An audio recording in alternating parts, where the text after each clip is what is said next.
Hey there, this is my walkthrough explanation of my most recent patch I made with my modular synth, exploring a little bit of using varied gate lengths to control a lot of things. I got the idea in VCV-Rec and wanted to see what that would look like out here in the real world.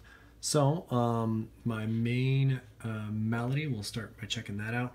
The pitches are sequenced here by the first pitch row. But I'm not using the second gate track because I wanted the gates to be completely separate from the main melody, so I could have them be different lengths and a different length of a sequence, and then varied gate lengths, and have them turned on and off separate from the pitches. So the melody here is a 12-step melody, and then my gates are from this velocity track that is a 10-step melody. This last one's turned off to have a rest in there, and then the gate lengths of each of these are varied.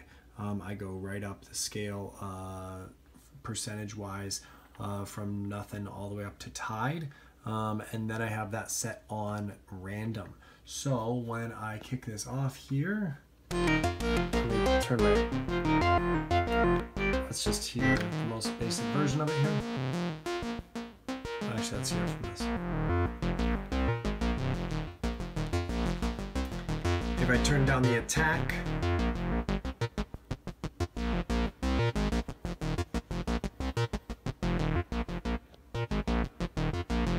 if I turn down that attack, you can hear these later ones are really having a longer gate and held out more.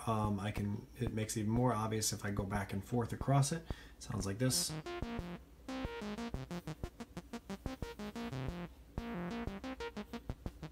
So, I like the randomness of that, controlling it. We go up.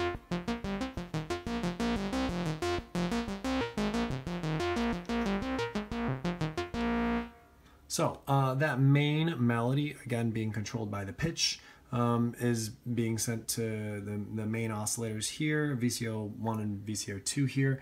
It's also being sent up to Platts, which I have in the first mode up here, and then being sent back into the external in here. So this is what Platts is sounding like this. I also have LFO1 being sent to both of these inputs through my stackables that I just got recently. So it's got a lot of interesting stuff happening here, clocked by LFO1.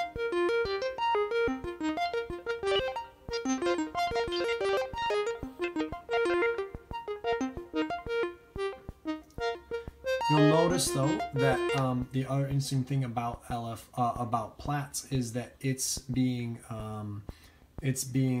enveloped in a slightly different way. So coming from maths over here, I am getting the same that velocity track that's having my random gates here is going and controlling my AD envelope and my ADSR of my mini brute, but it's also being tip-top or stack cabled out of that and into channel 4 of maths, where I actually have a slow rise on that. So Platts, if we listen to it,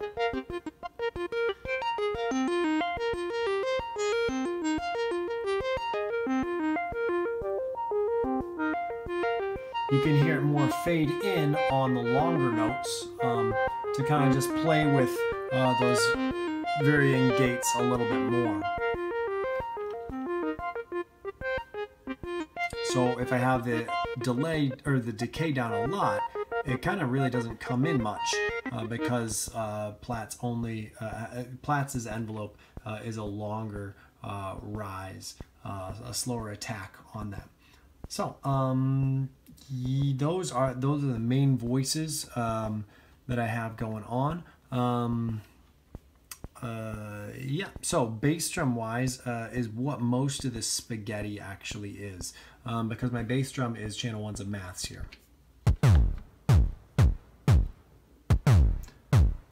Pressure track here I have set on envelopes, have these ones turned on, and then that pressure output is going out here to this guy. So one of these is the input, one of these is controlling the pitch of that. So that's going into channel 2 here, where I've turned it up just a little bit. A little bit of that envelope is then being sent to change the decay times of these, of both of them, to turn it up into audible rate briefly. 2 of them then are actually being sent into the small mixer on here, just because I wasn't getting enough sound, so I actually mixed 2 of the envelope together to be the main CV in my VCA up here. And then the other output out of my little star here is turning up the metalizer, because I'm taking the bass drum sound, I'm taking the output of channel 1 maths that's actually giving that bass drum sound, I'm sending it into the metalizer input of my Mini Brute to give it some grit, and then sending it back out to my VCA.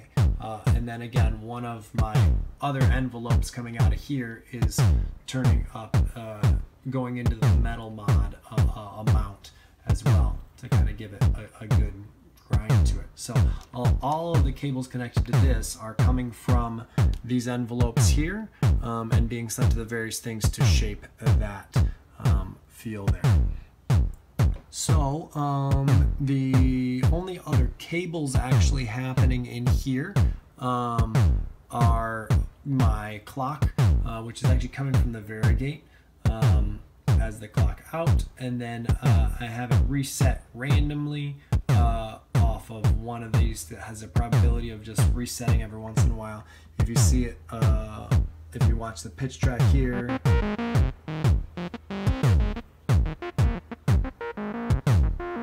of course it doesn't want to do it on command.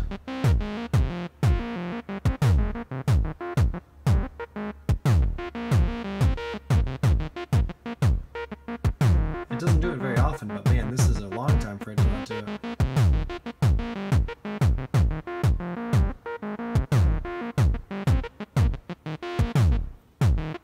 There, it restarted. Wondering how long I was going to have to wait for that. So that the Varigate's randomly restarting the melody, or the whole sequencer down here in the Mini Brute as well. The only other thing plugged in is getting the sound out into my VCA, which is actually as a mixer. I'm sending it to my main output.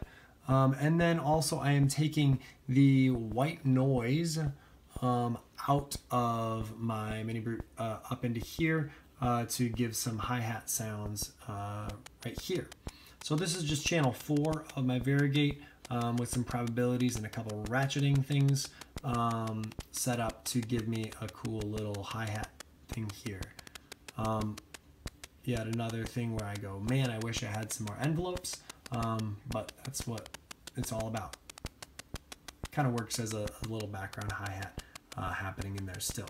So that's my whole thing there. One of the performance things that I did that was kind of fun and interesting as well is I took my Mini Brute at one point and switched the filter off of low pass onto band pass and used my white noise on here to give me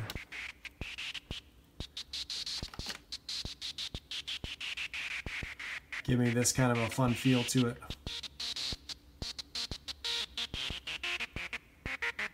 So that's kind of really all that's happening here. Bass drum from Maths, controlled by this one thing. Oh, and the one other thing that is coming out of here is I'm actually using this same envelope that's controlling all this to sidechain my other stuff. So these are being slightly sidechained by having that envelope controlling the bass drum sound into channel 3, and then channel 3 then is CVing the main. This is the main output from my Mini Brute into here, but this is just CVing it down a little bit off of the bass drum. So if I turn that way down, it really cuts out when the bass drum kicks, but just a little bit of that. You can, so when we get a nice form floor, whoops, I was on the sequencer. That's all I want.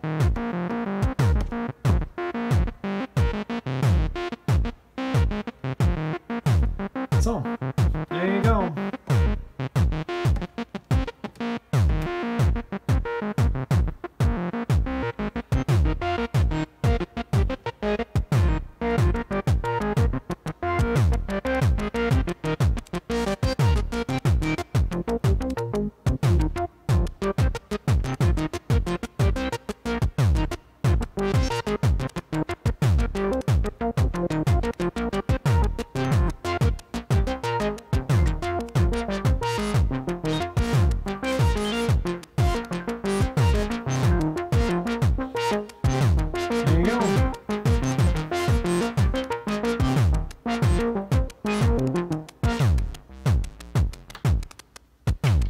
And then just a slight reverb added in Ableton. Otherwise, it's just recording, not doing anything else differently. So, yep. Hope you enjoyed.